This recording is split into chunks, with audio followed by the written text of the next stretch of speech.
Hello all, இதோட output என்னன்னு தெரிஞ்சதுன்னா கமெண்ட்ல சொல்லுங்க பார்க்கலாம். ஸோ இதில் வந்துட்டு ஒரு இன்டீஜர் வந்து டிக்ளேர் பண்ணியிருக்காங்க 100ன்னு சொல்லிட்டு. அதே மாதிரி பின்னு ஒரு இன்டீஜர் ஆப்ஜெக்டில் 100 இருக்குது. ஸோ இப்போ வந்து பிரிண்ட் பண்ணியிருக்காங்க a ஈக்குவல் டு பின்னு சொல்லி செக் பண்ணியிருக்கோம். அதே மாதிரி integer x is equal to 200, integer y equal to 200 அதையும் பிரிண்ட் பண்ணியிருக்கோம் x ஈக்குவல் டு y ஆன. ஸோ இதோட அவுட்புட் என்ன வரும்? ஈக்குவல் டு 1 சொல்லி செக் பண்ணுறோம். ஸோ அப்போ வந்து ஜஸ்ட் ஒரு பூலியன் வேல்யூ தான் வரப்போகுது. ஸோ என்ன பூலியன் வேல்யூ வரும்ன்றதை கமெண்ட்டில் சொல்லுங்கள். 10 செகண்ட்ஸ் டைம் எடுத்துக்கோங்க.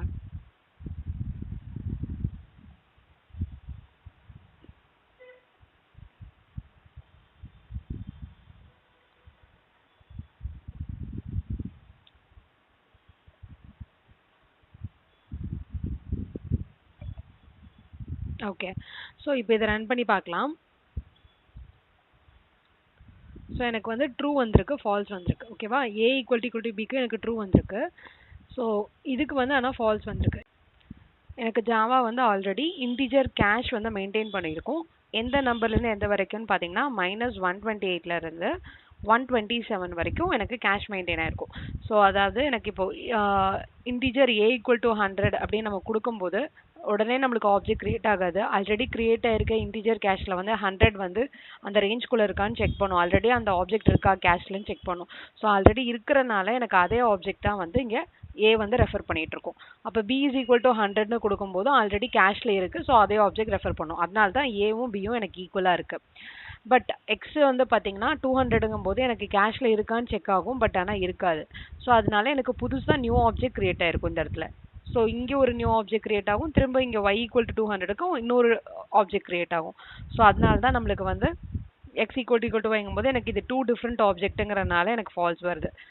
நம்ம 128 கொடுத்து நம்ம ட்ரை பண்ணி பார்க்கலாம். ஸோ 128 கொடுத்தோம்னா நம்மளுக்கு என்ன பிரிண்ட் ஆகுதுன்னு பார்க்கலாம். ஃபால்ஸ் பிரிண்ட் ஆகுதா? ஸோ இந்த ரேஞ்சை விட்டு வெளியில் போச்சு அப்படின்னா எனக்கு வந்து கேஷில் இருந்து இருக்கிற ஆப்ஜெக்ட்ஸ் வந்து எனக்கு ரெஃபர் ஆகாது. ஸோ புதுசாக தான் ஆப்ஜெக்ட் கிரியேட் ஆகும். ஸோ அதனால எனக்கு ஏவும் பியுமே வந்து எனக்கு டிஃப்ரெண்ட் ஆப்ஜெக்ட்ஸாக இருக்கும். ஸோ அதனால தான் எனக்கு ஃபால்ஸ் பிரிண்ட் ஆகுது நம்மளுக்கு ஆப்ஜெக்ட் கம்பேரிசன் அப்போ. ஸோ இந்த ரேஞ்சு வந்து எனக்கு டிஃபால்ட்டாக 128லேருந்து 127 வரைக்கும் இருக்குது. இதை நம்ம இன்க்ரீஸ் பண்ண முடியாதா? எனக்கு சப்போஸ் கேஷோட ரேஞ்ச் வந்து இன்க்ரீஸ் பண்ணணும்னா பண்ணலாம். ஜேவிஎம் ஆப்ஷன்ஸ் மூலிமா பண்ண முடியும். ஸோ அதுக்கு வந்து நீங்கள் ரன்னில் போயிட்டு ரன் கான்ஃபிகரேஷன்ஸில் போயிட்டு விஎம் ஆப்ஷன்ஸ் இருக்கு இல்லையா, ஆர்குமெண்ட்ஸில் போயிட்டு விஎம் ஆர்குமெண்ட்ஸ். ஸோ இதில் போயிட்டு இந்த ப்ராப்பர்ட்டி நீங்கள் ஆட் பண்ணீங்க அப்படின்னா autobox cache max is equal to 1000ன்னு கொடுத்தோன்னா நம்ம வந்து இப்போ டிஃபால்ட்டாக -128லேருந்து 127 வரைக்கும் இருக்குது. அதனால நான் இப்போ 1000ன்னு கொடுத்துட்டேன்னா எனக்கு 1000 வரைக்கும் இன்டிஜர் ஆப்ஜெக்ட்ஸ் எல்லாமே கேஷ் ஆகும். ஸோ இது கொடுத்துட்டு நம்ம அப்ளை பண்ணிவிட்டு ரன் பண்ணிடலாம். ஸோ இப்போ பார்த்தீங்கன்னா ரெண்டுமே எனக்கு ட்ரூ வந்துருச்சு. ஸோ இப்போ நீங்கள் 128 200 ரெண்டுமே 1000 ரேஞ்சுக்குள்ளே இருக்கனால எனக்கு ட்ரூ வந்திருக்கு. சப்போஸ் நான் இது வந்து 2000 கொடுக்குறேன். ஸோ இப்போ ரன் பண்ணி பார்க்கலாம்.